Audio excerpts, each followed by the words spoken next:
বড়ত্বের প্রতিযোগিতা চলতেছে বর্তমান সময়ে। আগে মুরব্বীরা যখন বসতো আমল নিয়ে কথা হতো, আগে মুরব্বীরা বসলে নিজেদের ইসলাহ নিয়ে কথা হতো। আমরা দেখেছি ছোটোবেলায়, মানে যারা একটু কনজারভেটিভ লাইফ লিড করে। আর এখন যদি মানুষ বসে, আমার ছেলে এটা করে, আমার মেয়ে এটা করে, আমার মেয়েটা ভিকারনিসে চান্স পেয়েছে, আমার ছেলেটা আমেরিকায় গ্রিন কার্ড পেয়ে গেছে, মানে এই কয়েকদিন আগে আমি ব্যাংকে গিয়েছিলাম ভাই, বিশ্বাস করেন দুই মহিলা যে বসেছে, কতক্ষণ পরপর এ দুইটা করে ছাড়তেছে, কতক্ষণ পরপর ও আরও দুইটা ছাড়তেছে। গ্রিনল্যান্ড, ফিনল্যান্ড, হল্যান্ড, ডেনমার্ক পর্যন্ত চলে গেছে। কথা বুঝতে পেরেছেন? এগুলো কি? এগুলো আসলে উচিত না। আপনি ইসলাহের কথা বলবেন। শুনেন, কথা যদি বলেন ভালো কথা বলেন।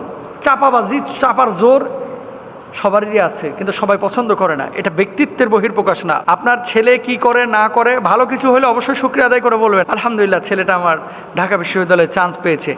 এটা একটা বিষয়। আর আরেকটা বিষয় কি, এইভাবে হাত বেচকায়া